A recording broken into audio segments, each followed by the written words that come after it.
хөрөнгөний зах зээлд орсон гол онцлог үйл явдлын талаарх мэдээлэл хүргэхээр хөрөнгө оруулалтын шинжээч мөнх эрдэнэ студид ажиллаж байгаа. Орой мэнд хүргэе. За орой мэнд хүргэе. Тэгэхээр эхний асуултаас Орос улбаны улсын мэдлэл компани за харин хятадын стил компанитай хамтран ажиллах гэрээгээ нүүр салбарлах тал дээр тийм ээ нийлүүлэх тал дээр бол гэрээгээ сунгасан байгаа. Өмнө нь 1 жил гаруй хугацаанд хамтран ажилласан. Цаашдаа ер нь энэ сунгаснаар ер нь хэдэн жилийн хугацаанд үйл ажиллагаа нь хамтрах юм бол?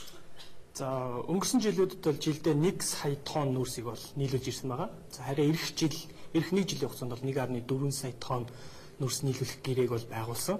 За мэдлэл компанийн хувьд бол 70 мянган ажилчинтай за Аз, Европ, Америкийн орнуудад бол бүтээгдэхүүнээ нийлүүлдэг. За зөвхөн түүхийд нийлүүлдэг биш. Нэмэрт шингэсэн бүтээгдэхүүн нийлдэг. Оросын одоо авраг компаниудын бас нэг байгаа. За бид сайн мэдж байгаа сүүлийн жилүүдэд бол Оросын холбооны улс болон Хятад улс хоорондоо эдийн засгийн харилцаагаа нэлээд зузаатгаж байгаа. Тэр дундаа бол нүүрсний салбар дээр бол баггүй ажлуудыг бол хийж урагшлуулж байгаа. За энэ нэг талаар бол тухайн орнуудын өнцгөөс харахад бол хамтын ажиллагаа сайжирж байгаа ийм асуудал боловч манай орны хувьд бол энэ өрсөлдөөн ширүүсэх юм бас ажлыг энэ орнууд маш хурцтай хийж ийна гэсэн ийм бас дүгнэлтийг хийж болохоор байгаа. За харин мэдлэл компанийн хувьд бол хувьцааны ханшин энд харагдаж байна. Тэгэхээр Нью-Йоркийн бирж дээр хувьцааны арилжаалагддаг. Уг компанийн хувьд бол өнгөрсөн 5 дахь өдрийн арилжаагаар бол хувьцааны ханш 16% өсөлттэй хаагдсан байна. Нэгж хувьцааны үн бол 0.8 Америк долларын үнэтэй байгаа. За графикаас харахад бол энэ компани хувьцаа 2014 оны 6 дугаар сараас эхлэн бол хүчтэй уналт бол явж ирсэн. За энэ бол Оросын холбооны улсын эсрэг барууны орнуудын тавьсан 20 арга хэмжээтэй холбоотой. За мөн нефтийн үн үнсэнтэй холбоотойгоор хувьцааны ханш унсан юм үзүүлэлт байгаа. Тэр South Korea Resource компани 2014 оны үйл ажиллагааныхаа тайлан гэдээ танилцуулсан байна. Тэгэхээр нүүрсний салбар уналттай байгаа энэ үед бас ямархан үр дүн гарсан юм болоо. За энэ компанийн хувьд бол өнгөрсөн жилийн хугацаанд бол 2 сая тонн нүүрс борлуулсан байгаа. За өмнөх жилүүдтэйгээ харьцуулбал бол тогтмол буурж ирсэн. За энэ нь бол мэдээж хэрэг нүүрсний зах зээл сул байгаатай холбоотой. Нөгөө талдаа энэ компанийн хувьд бас дотоод үйл ажиллагаа санхүүгийн тайлан дээр бас асуудал үүссэн. Татврын асуудал үүссэн учраас энэ компани бас тодорхой хэмжээний мөнгөн хөрөнгийг битүүмжлэх ийм асуудлууд бас шүүхтэр явж байгаа.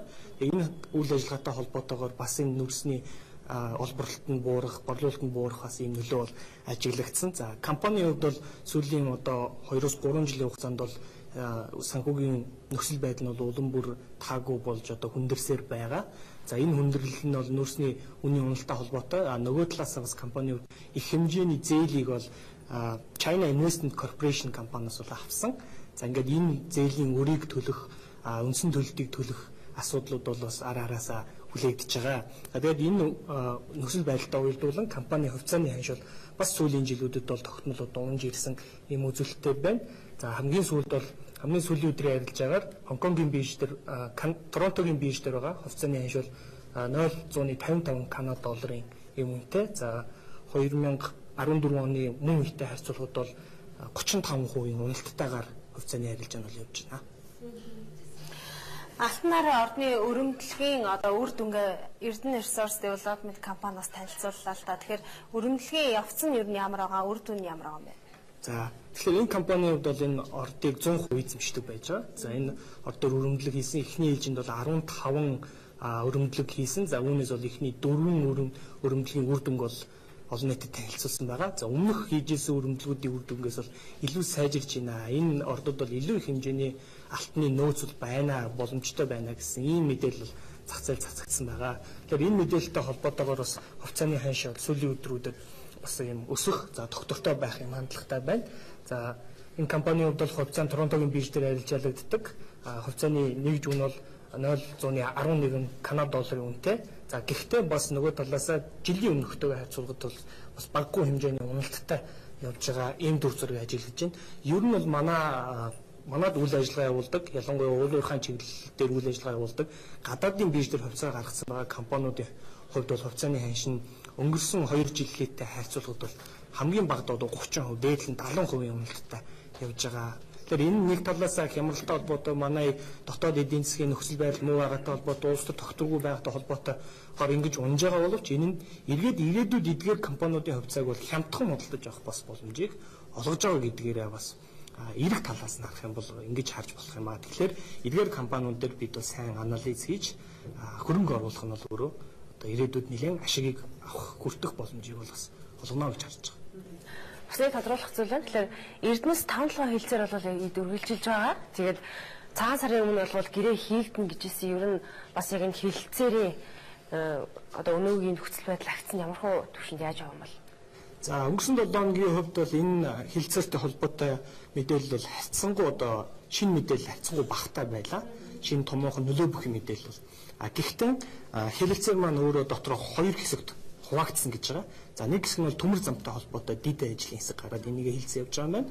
Нөгөө тал нь ордын ашиглалттай холбоотойгоор бас хэлэлцээ хийгдэж байгаа юм байна. Тэгэхээр энэ дээр тодорхой хэмжээний бас том мэдээлэл өгөхөд бол ордын ашиглалттай холбоотой гэдэг энэ ажлын хэсэг дээр бол 2.5 жилийн дотор 30 сая тонн нүүрс угаах ийм үүргийг бол энэ шалгарч байгаа консорциум бол одоо гэрээ зурагдах юм бол хүлээх ёстой. За энэ нь одоогийн зах зээлийн нүүрсний зах зээлийн үнээр хамгийн багаар тооцоход бол жилдээ бид бол нүүрснээсээ ирээдүйд 2 тэрбум Америк долларын экспортын орлого олох боломжийг бол бүрдүүлнэ гэсэн үг юм л та энэ төсөл амжилттай хэрэгжсэнээрээ. Харин бид бол одоо өнгөрсөн жилийн хувьд л жилийн тэрбум гаруй долларын экспортын орлого болсон байна. Тэгэхээр энэтэй харьцуулаад үзвэл бол энд үлэмж хэмжээний экспортын орлогыг ирээдүйд Монгол руу оруулж ирэх боломж энэ төсөл амжилттай хэрэгжиж байна гэж харагдаж байна. Нөгөө талдаа төмөр замын асуудал байгаа. Тэр нь бол одоо 270 км орчим төмөр замыг барих асуудал байгаа. За энэ төмөр замыг хэрвээ барих юм бол 1 тонн тутамдах нүүрсний тээврийн өртөг бол 7.6 Америк доллароос 2 Америк доллар болтол одоо буурах бас боломж харагдаж байгаа. Энэ утгаараа ингээд нийтдээ том төр зургаар наваад үзэх юм бол массын үйлдвэрлэлийг явуулах боломж байна. Дээрээс нь зардал буурах боломж байна. Дээрээс нь 2 дахь зах зээл дээр зарна гэдэг утгаараа орлого өсөх бас боломж байгаа. Энэ хувьцаа маань иргэдийн эзэмших хувьцаа маань хөдөлгөөнд орно гэж бид хүлээж байна. Тэгэхээр манай иргэд энэ хувьцаагаа аливаалах түргэн одоо баталгаажуулаад өөрийнхөө үн цаасны дансыг нээлгээд дансандаа одоо авах нь бас зүйтэй гэсэн ийм мэдээллийг өгмөр байна.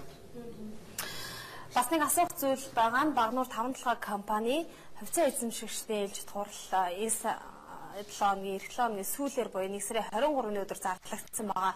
Яг энэ ээлжид бус хурлаар ямар хэн асуудлууд ирнэ ярих юм бол мэдээлэл нийлж болж байгаа зүйл юу вэ? За тэгэхээр эдгээр хоёр компани ээлжид бус хурлаар зарласан. За Багнуур компаниудад 2015 оны бизнес төлөвлөгөөгөө бас танилцуулахаар хурал зарласан байгаа бол 5-7 компаниуд бол ногдол ашиг хуваарлах талаар ярилцахаар бол энэ хурлуудыг зарласан байгаа.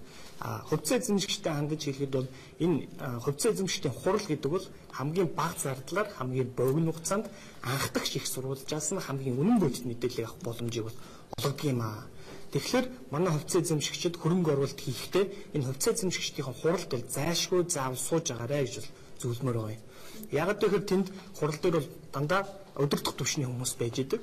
Тэгэхээр тэр өдөртөх төвшний хүмүүс нэг дор цуглаад тэгээд тэр хүмүүсээс мэдээлэл авах гэдэг үл энэ хамгийн үнцэнтэй хамгийн үнэн бодит мэдээллийг авах боломжийг олгодог. Тэгэхээр одоо компаниудын хувьцаа эзэмшигчдийн хурал зарлагдана. Хурлын товууд одоо 1 сар 2 сар багтаад ингээд зарлагдана. Тэгээд ерөнхийдөө нь 3-4 сарын үед бол хувьцаа эзэмшигчдийн хурал бол болдог байгаа. Та хэрэг хөрөнгө оруулалт хийж эндээс хувьцаанаас ашиг олъё гэсэн юм зорилготой байгууд хуралдаа заавал суугаарай гэж хэлмээр. Ээлжид бос уу те? Тий. Танаас хөрөнгөний зах зээлийн бас сүүлийн мэдээллийг сонсгосон. Тэгэхээр өнгөрсөн 7 хоногт бас хөрөнгөний зах зээлийн төлөв байдал ямар хөө байсан бэ? За төлөв байдлыг харахад бол бид топ 2 индекс буюу зах зээлийн индексийг танилцуулъя. Тэгэхээр индексийн хувьд хаалтын үр дүн бол 146,825 нэгжээр хүрч бол топ 2 индекс хаагдсан. За 52 7 хоногийн дээд ханш бол 17160 байна. 52 7 хоногийн доод ханш бол 14475.2 байгаа юм. Тэгэхээр энэ дээр графикоор хараад үзэхэд бол хаалтын ханш болон 52 7 хоногийн доод ханш хоёр маш ойролцоо байгаа. Энэ үед бол ханш бол маш ихээр унсан байна гэж дүгнж болохоор байна. Харин 15 онд бол эдийн засгийн хямрал бол бид үргэлжилнэ гэж хүлээж байгаа. За ийм учраас топ 2 индекс бол бас 15 оны эхний хагастай бол уналтаа байх болов уу гэсэн юм хүлээлттэй байна. Статистик тоогоос дуртах юм бол өнгөрсөн 7 хоног топ 2 индекс 0.52%-аар өссөн. За сарын өөрчлөлтийг аваад үзэх юм бол 0.666%-аар унсан юм үзүүлэлт байна. Арилжааны дүн мэдээгээд аваад үзвэл ямар хөө дүн гарсан юм бэ? За арилжааны дүнгийн хувьд өнгөрсөн 7 хоногт 71 сая төгрөгийн хувьд 71,188 сая төгрөгийн хувьцааны арилжаа хийгдсэн байгаа. За эхний 10 компани арилжааны нийт дүн нь бол нийт арилжааны 76% бол эзэлж байна. За энэ доктор жишээлбэл Баян хайрхан компани хувьцаа 12 сая 1232 сая төгрөгийн арилжаа хийгдсэн байхад Mekong компани хувьцаа 2 сая 170 мянган төгрөгийн арилжаа хийгдсэн байх юм жишээтэй байна. За өмнөх 6 одоо 7 хоногтойгоо харьцуулж үзээд бол арилжааны хэмжээ буурсан юм үзэлтэй харагдаж байна. Хөрөнгөний зах зээлийн арилжаанаас одоо ажиглагдаж байгаагаар хамгийн их өсөлттэй байсан хамгийн их уналттай байсан компани яг аль компани бол? За тэгэхээр бид энэ хамгийн их өсөлттэй 5 компани, хамгийн бага уналттай 5 компани гаргадаг. Тэр өнгөрсөн 7 хоногийн хувьд Монгол Сахи компани хувьцаа 7 хоногийн туршид 21%-аар өссөн байна. Хаалтын анш бол 1149 төгрөг төгрөж хаагдсан байгаа бол хамгийн их уналттай компаниар бол Монгол Мах Экспо компани хувьцаа хамгийн их унсан байна. Буюу одоо 24.6%-аар унсан. За хаалтын анш бол 2850 төгрөгөн дээр тогтсон байгаа. Харин хамгийн идэвхтэй арилжаалагдсан компанид бол Хөхган компани хувьцаа хамгийн их тоогоор арилжаалагдсан. Тэгвэл хамгийн их үнийн дүнтэй арилжаалагдсан компани бол Баян хайрхан компани хувьцаа хамгийн их үнийн дүнтэй арилжаалагдсан ийм үзэлтэй байна. За өсөлт уналттай компаниудын нөхцөл байдал юм баа бол он гараад бас 14 хоног хэдийний өнгөрсөн тийм ээ. Тэгэхээр ханшийн өсөлт уналт ямар хөө байсан юм бол энэ талаар мэдээлэл өгөх үү? За тэгэхээр бидний анхаарлын төвд бол нийтдээ 28 компани бол байнга байдаг. Бид бол эдгээр компанид тогтмол ажиллаж идэг гэсэн. Тэгэхээр он гарсаар эдгээр компани хувьцааны ханшийн өсөлт уналт нь бол энд харагдаж байна. Тэгэхээр хамгийн их өсөлттэй байгаа компани бол Nakatush компани хувьцаа он гарснаас хойш 13.57% өсөлттэй байхад Сүү компани хувьцаа бол 16.67% уналттай байгаа. Ийм дүр зураг ажиллаж байна. Тэгэхээр манай үзэгчид маань эндээс харахад бол дийлэнх нь бол уналттай тал руугаа харагдаж байна. Харин цөөн хувьцаанууд бол өсөлттэй харагдаж байна. Эндээс бас бид юу гэж дүгнэж болох вэ гэхээр ерөнхийдөө зах зээл дээр бол одоо худалдах талын буюу нийлүүлэлт бол илүү давмгай байна. Эрэлт бол нийлүүлэлтээс харьцангуй бага байна. Ийм учраас ханш бол ойрын хугацаанд бол тогтвортой эсвэл уналттай байх юм төлөвтэй байна гэж хэлж байна. Хөрөнгө оруулалтын шинжээч Мөнх Эрдэнэ студиуд ажиллаж, за хөрөнгө оруулалтын бас голлох, онцлог мэдээллүүдийн талаар хүргэлээ. Мэдээлэл өгсөнд баярлалаа. Баярлалаа.